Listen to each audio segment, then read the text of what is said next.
Greetings, Internet, and welcome back to another episode of Putting Shells on Shelves. And, well, for today's video, if it wasn't obvious from the title down below, we're going to be taking a look at the wave from 1992. Yes, the second to last of the original waves of Ninja Turtles before they started, branching out and doing all the wild and weird and wacky stuff that we'll get into here in the next couple of episodes. So with that said, ladies and gentlemen, we're just going to get right into it. We're just going to jump into it. Ready, steady, go. Here we go. No rhyme or reason. I'm just going to grab a figure and I'm going to talk about it. Okay, so first on the table, we have Antrax.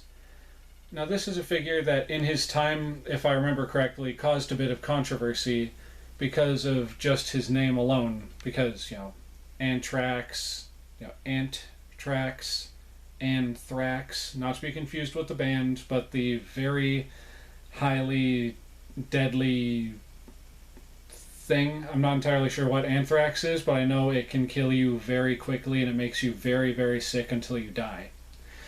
But I'll leave it at that. But anyway, he's basically an executioner ant.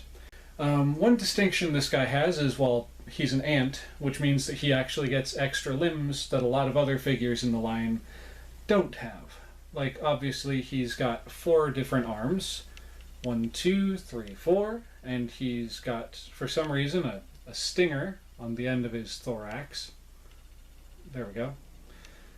And he's one figure that actually had, different little antennas and things attached to his head. Unfortunately, mine is missing, all of them. All that's left are, the little nubs for where they broke off. If you see that little orange dot in the side of his head, there and there.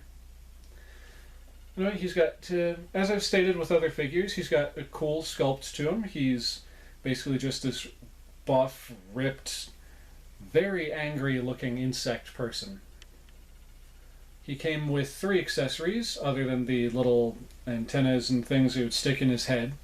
He came with a club, he came with an axe that actually happens to have a noose on the end, and he also has a ball and chain for some reason. I guess he was under arrest at some point.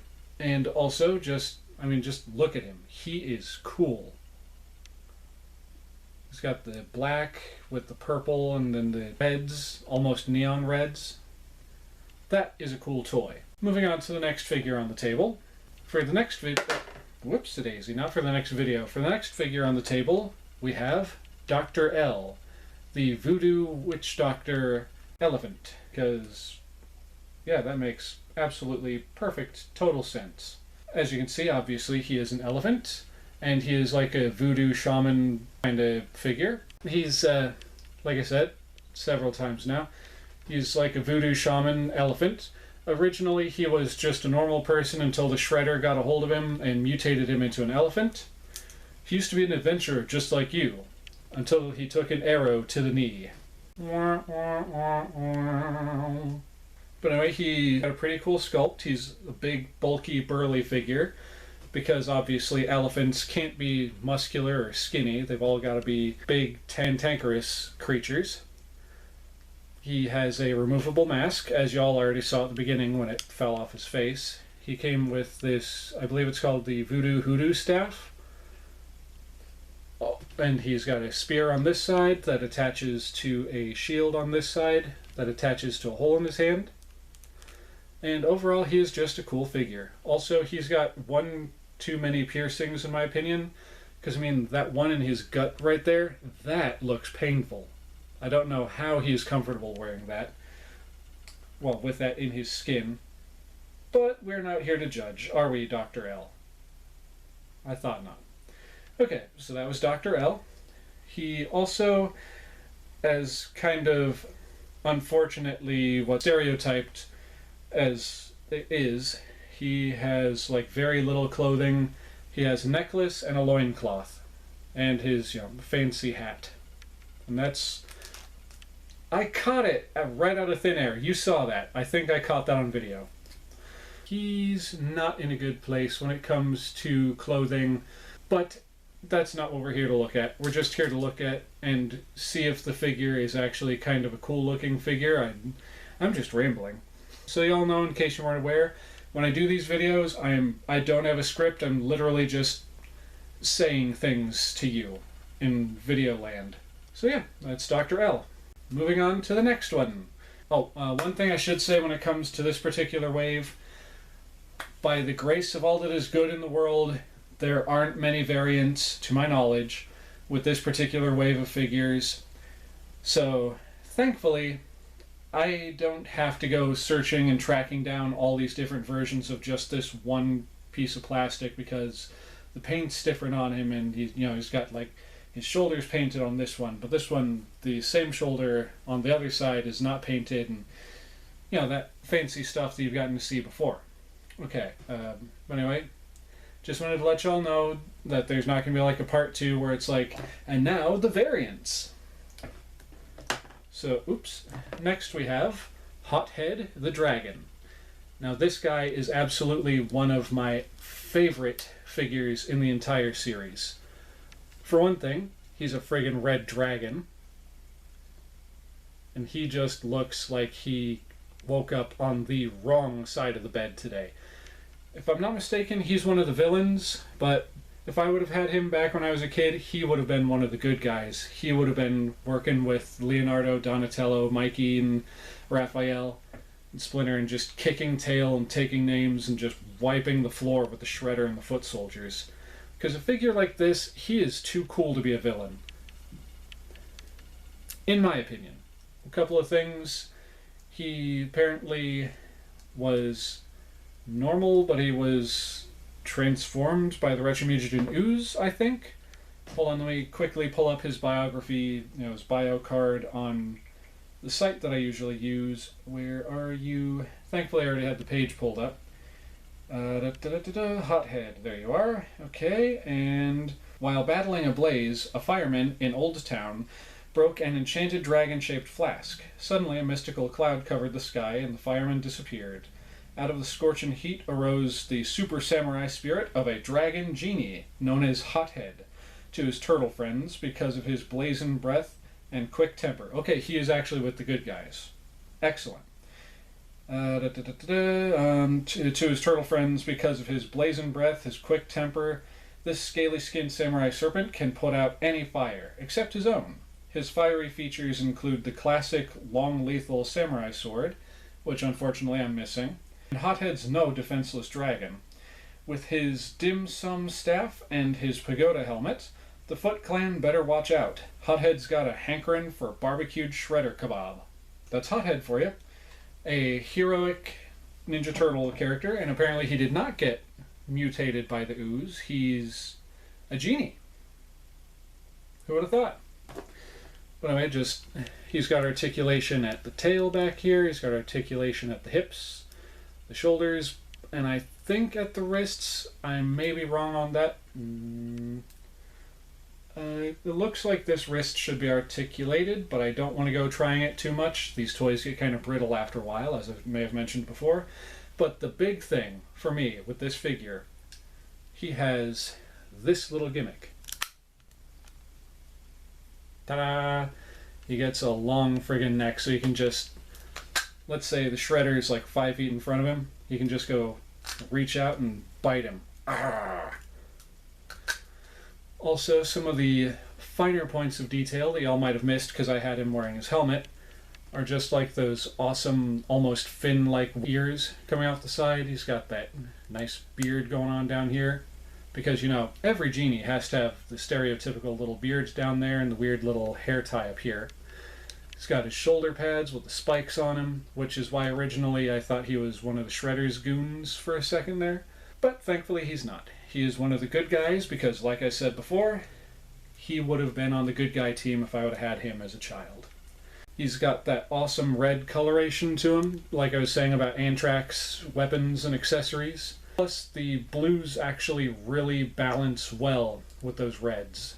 I would think with those kind of colorations, it would be kind of like when you put red and green next to each other, that your eyes just can't quite focus on it. The exact reason why they had Freddy Krueger wearing that red and green Christmas type sweater. to fill you with a sense of unease whenever he came on screen. Okay, so that's Hothead.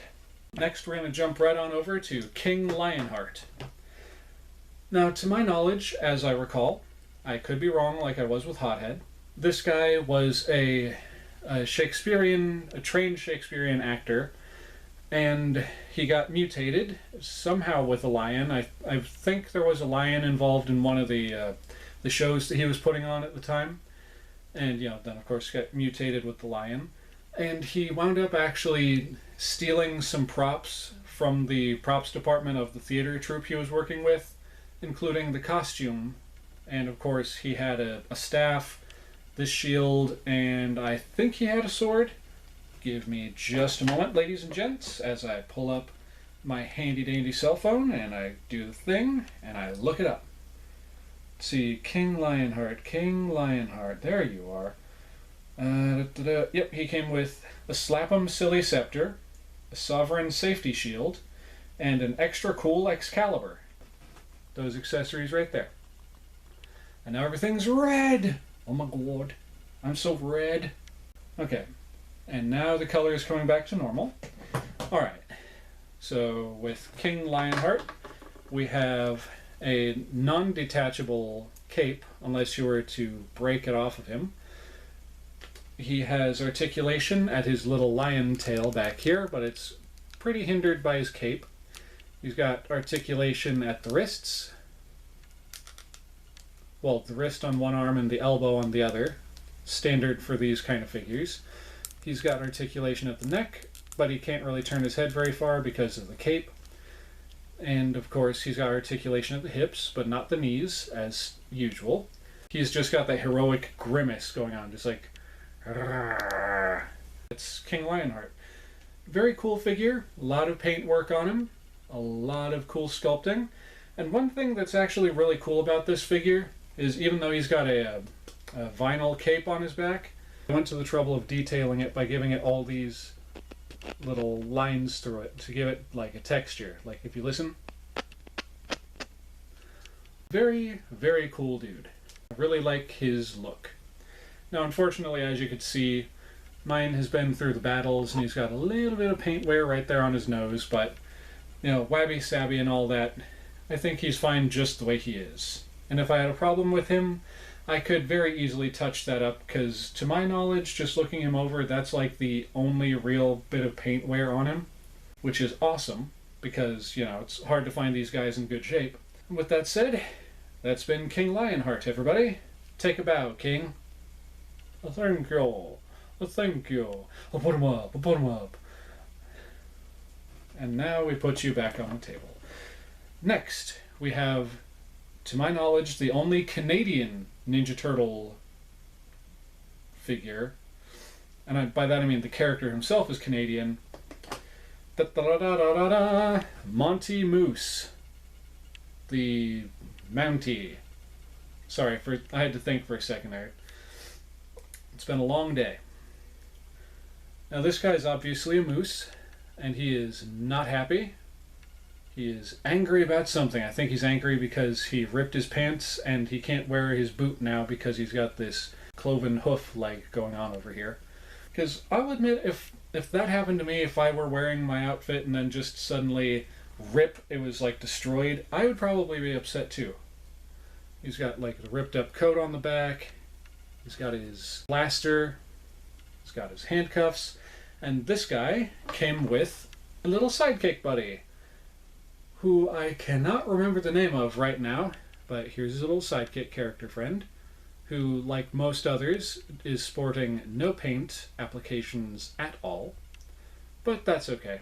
For the sake of my benefit and for y'all's benefit, I am going to hop onto my phone again and look up what the name of his beaver buddy is. Monty Moose, where are you, Monty Moose? There you are. Okay, his little friend is Bob the Beaver. Okay, Bob the Beaver. Now, this Monty Moose that I have is unfortunately incomplete. He is missing a belt that was supposed to go around his middle, obviously, and he would have had a sword, or scabbard. No, scabbard is the thing goes into. He would have had a we'll just call it a sword, that would have come with him and would have slotted into that belt. But again, I'm missing the belt, I'm missing the sword, but he's still got the other two accessories, so I am happy with him. Another thing that's great about this guy is just, well, he's a moose. How can you go wrong with a Canadian Mountie who's a moose? I know some of you are groaning like, oh, how original, eh? But I like him. You're allowed not to like him, but I myself, I like this little goof. This angry, buff little goof. And his little friend. So that's been Monty Moose and Bob the Beaver, everyone. Next, we're going to move on to this side of the table, and I'm going to start grabbing figures in no particular order, except that they're going to be in this particular order from the end of the table towards me. So let's do this. Here we have one of the movie star figures. Now you may be asking yourself, why am I not doing the movie star figures all together? Because as you'll see here in a moment, spoilers, I've only got this guy and one other figure from that line on the table. And that's because I'm following the lineups as they appear on Ninja Turtles Virtual Museum online. And while according to that, Movie Star Foot Soldier here and the other one on the table were first released, and then later on, I think it was either later on in this particular year or later on in like another wave, they threw in the 4 turtles and the rest of the figures from that wave. But anyway, he came with a set of nunchucks, because obviously if you've seen the movie, you remember that line with Michelangelo where he's like, "Ah, oh, fellow checker, huh?" He's got himself a throwing star. He also came with a sword and a couple other different throwing stars. And between the 3 or 4 of this particular figure that I have enough accessories for one complete figure. He's got very, surprisingly for Playmates Toys, he's got some very movie-accurate sculpting going on. Not a whole lot of paint to speak of, applications on this figure, but he doesn't really need them because, they were smart and they molded him in the right color plastic for the outfit. And of course, he's got a throwing star tucked in his belt, so he's ready to take on the Ninja Turtles just in case they decide to get frisky or he loses all his other throwing stars. But there you go. And I don't know why, but of the, like I said, 3 or 4 of these figures I have, this one has a bunch of little white paint speckles. It's probably going to be pretty hard to pick up on them. Well, you might be able to see them on his shoe there. Well, let me see which one's got more of those speckles on it. Okay, here we go. You might be able to see on the side of his boot there that he's got like a bunch of paint speckles. Let me get that real close up to the camera. You see them? The entire figure is covered with those speckles, like someone just went like... I wonder if it was supposed to make him look more glittery, if it was supposed to make him look more movie accurate. I'm not entirely sure. But this little guy has articulation at the neck, at the shoulders, and this guy has the rare honor of having ball joints at the arms, although mine, the arms are a little stiff. He's got ball joints at the shoulders, he's got articulation at both elbows, and neither of his wrists, because I guess they broke the bank giving him the shoulder articulation. And of course, like every other Ninja Turtle figure there is, he has articulation at the hips. But I'm not going to demonstrate that. It's hard enough getting this guy to stand up because, well, I'm just afraid that I'm going to go, ha-ha, and snap his leg off. I've had that happen before. It's not fun. It's the movie star foot soldier for you.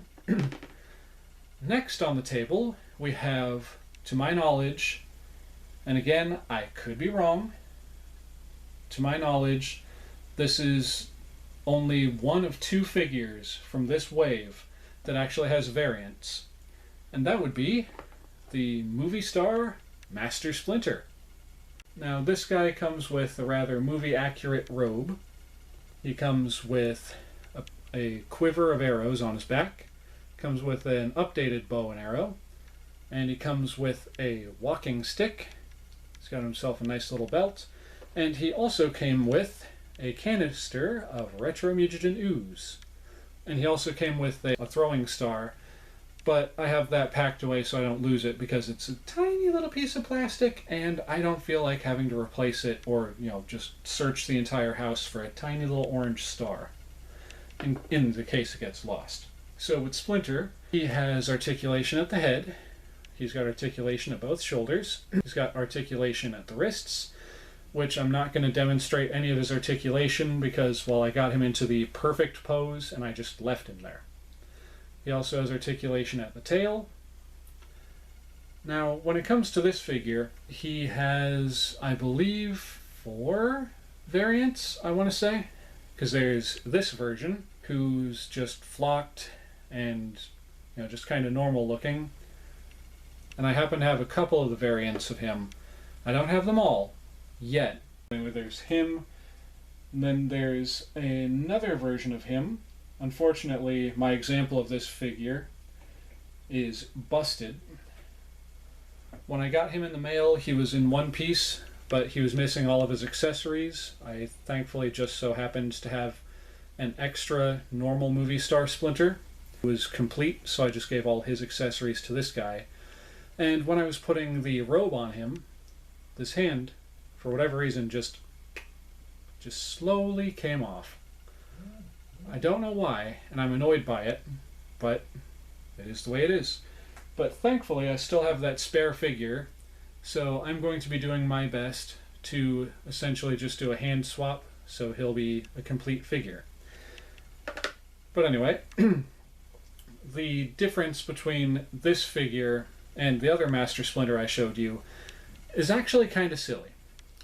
If you look very closely right there at his mouth, you can see his teeth. And of course, his snout hasn't been flocked. It's actually still nice painted gray color. And another difference is if you look closely at the eyes have a different paint scheme going on. Like this Splinter right here, he's looking just basically straight on like that. Whereas this figure is kind of, cockeyed. He's looking in both directions like a chameleon. And the reason for that, in my honest opinion, I don't know this to be a fact, but I believe the reason why this particular version of Splinter is the way he is because he is a later issue that was put out around the same time as the movie 3 Master Splinter, who was not flocked, but he has that same kind of paint going on his muzzle, or at least very similar. Okay, it's not 1-to-1, but if you look, it's pretty dang close. Trying to get them both in there in a way you can see them. There we are. Like, see, this one's got a little more gray up on his snout, whereas this one's got a little more of that brown coloration going on. And of course, they both have kind of that wall-eyed stare, where their eyes are pointing in different directions. I could be wrong, but I think that's the reason why he's like that. And of course, there was one other variant. Technically there's 2 more because they reused the sculpt. One variant from the Shogun line, which is basically just that painted one, non-flocked, but they painted the fur a different color. It was more of a light brown. And there was a bootleg version of that Splinter along with the 4 movie star turtles, where they literally someone got hold of those figures, made a really cheap mold of them, and they painted them up in the colors of the 2012 Ninja Turtles. Like Splinter had a white face, had gray fur, and just was, different looking altogether. Anyway, that's been movie star Splinter. Next on the table, we have Rock and Roll Mondo Gecko with his little sunflower pal. And I'm covering it up because I'm holding him by his hand, but he's got a little peace sign thrown up there. And of course, for whatever reason, Mondo Gecko is like a hippie, but he has a guitar that turns into a skateboard. And apparently he gave up the roller skate on his tail so he could hold a microphone. Which, I mean, that's just completely useless back there unless, he's singing literally out of his backside. And he's supposed to be part of the Rock and Rollin' Turtles line, but he's like the first figure in that wave, I think. And he's actually, does he still have his braces? Yeah, he's still got his braces. They just never, put the silver paint on them, so it looks like he doesn't have braces until you get like right up in there. And of course, he's got his bell-bottom pants going on and his penny loafer shoes, and he has those John Lennon, Elton John glasses going on. Yeah, I'm one of the Turtles, man. I was one of the groupies. Although I wasn't actually a groupie. I was a roadie. Yes, I was a roadie for the Turtles. It was a great scene, man. You should have been there. I'll stop that now, because I feel that I'm offending someone. Hopefully someone got a laugh out of that. Alright, next on the table, we're going to move on ahead to one of the more pointless, and if I'm being honest, one of the worst interpretations of this particular character that there is, from the original Playmates line, that is. I present to you, ladies and gentlemen, boys, girls, and all other configurations of being, April 2. She literally looks like... If y'all know the movie Beetlejuice, do you remember the guy who got run over by a truck? The one guy who's like this, and he's like, asking them for their papers. He looked like a salesman that got flattened by a truck, and he's always like just being tugged around by strings off of the ceiling.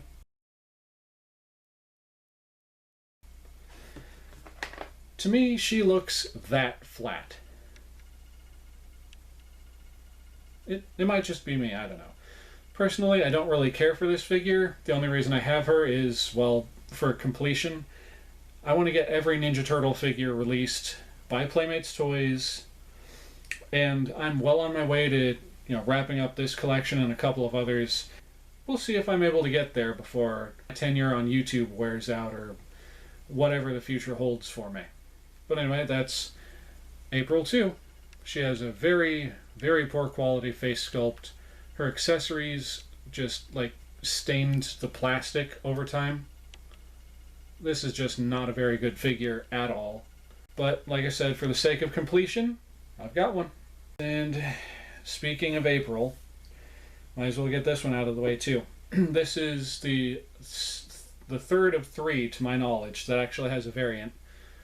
We have April, the Ravishing Reporter, with lifelike hair you can brush. Now this figure, the only variant is there's this color, and then there's one with slightly lighter brown hair. She comes with a detachable skirt for some reason. She comes with an oversized camera and a couple of other accessories. I believe one of them is like a nail file that she can use as a weapon. And she has articulation at this elbow in a different way, both shoulders. Her legs just kind of swivel a little bit, and she's got articulation at the neck. Next on the table, we have another one of these figures that I personally think is one of the best Playmates toys released ever. Behold, Scale Tail, who, now that I'm looking at him, is actually missing 2 accessories. Well, anyway, he had that... well, here's one of those 2 accessories. He's got this gun that clips onto his arm over here. He's got a whip. He's got an arm made of snakes. He's got this cool machine gun type tongue thing sticking out that you can kind of move back and forth by moving this piece on the back of his head. He has articulation at this shoulder, this elbow, this shoulder, no real articulation at the neck. Well, I mean, okay, he's got a little articulation at the neck, but you wouldn't think he would. He's one of those figures that actually has articulation at the waist, so you can move back and forth like that. And like those cool snake toys that you used to be able to get in the gumball machines, you can kind of maneuver him around like this by holding onto his tail and just, wiggling him back and forth, because it's all loosely jointed back here. Which, I'll be honest, that was the very first time I ever thought to do that, and I'm very glad that he didn't break. Also, he's got a little snake buddy riding shotgun on his tail with a nice little blaster. And that, tell me that's the face that you wouldn't like to see in your nightmares. He kind of reminds me of the drug dealer from that one PSA who turned into a snake. Also, he's got some very cool colorations. He's got the yellows, he's got the blues and purples, got that green going on. By the way, this particular shade of green is like my favorite color. It's just such a cool green. Scale tail, everybody. Alright, now I believe we're down to the last figure on the table, which is good because, well, no, there's one more figure I forgot about. But the last figure on the table, which is good because this video is running longer than it has any right to, considering. We have Merdude. Yes. He's got those same kind of fin ears as Hothead the Dragon. He's got this cool spiky thing going on in the back. He's got an eye patch like a pirate. Arr, I be Merdude, the dude who is of the mer variety. And I go sailing and surfing through the seven seas in search of those dastardly turtles. Yar har har. Fiddly-dee. Being a pirate is what I like to be. And I'll stop there. He's got articulation at both shoulders. Doot doot. Doot doot doot. Articulation at the head. He's got articulation at the elbow. I think both elbows, yes. He's got articulation at the waist. And he's got articulation at his fin thing down here. Another cool figure, he's got kind of a metallic sheen to him. There you go. That's Merdude. He came with 4 accessories. Thankfully, I've got a complete one, which is him. I also have a second one, which is how I was able to get the 4th accessory that this one was missing. And I just realized the spiky thing on the back of his head is actually like little tentacles and tendrils, kind of curled around like hair. So there you go, ladies and gents. Oh, and for some reason, even though he's only got like one leg thing going on, he has knee pads. Not just one knee pad, knee pads with an S. So there you go, Merdude. And now, for the final figure that I have from this particular wave, I have the one and only in my collection, as of right now, sealed 1990s Ninja Turtle figure. And of course, it just so happens to be April, the Ninja Newscaster.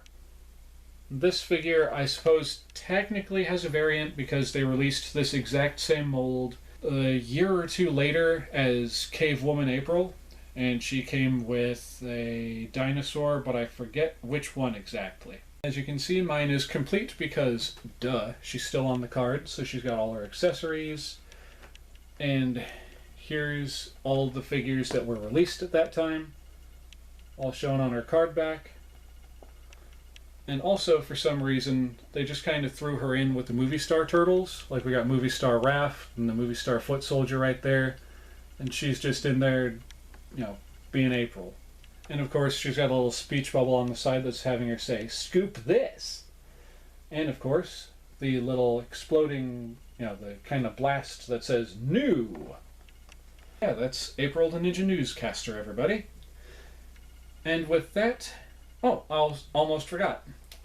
She is also part of the 5th anniversary wave of action figures from the series, because obviously, in 1992, that was the 5th anniversary of the Ninja Turtles, I believe, as a show and a toy line.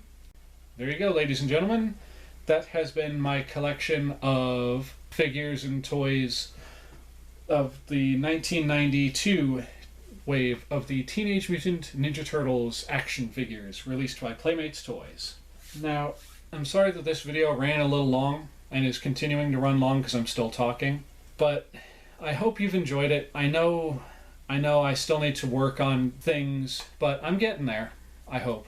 With that said, ladies and gentlemen, if you like what you've seen here today, please feel free to like, comment, and subscribe. Hit that little bell icon to be notified of future uploads once you are subscribed. You'll be glad you did. I appreciate each and every single one of you who's subscribed to me so far, and those who subscribe to me in the future. And with that said, everyone, this is your old buddy Oxleymations saying, Cowabunga, and I'll see y'all in the next episode.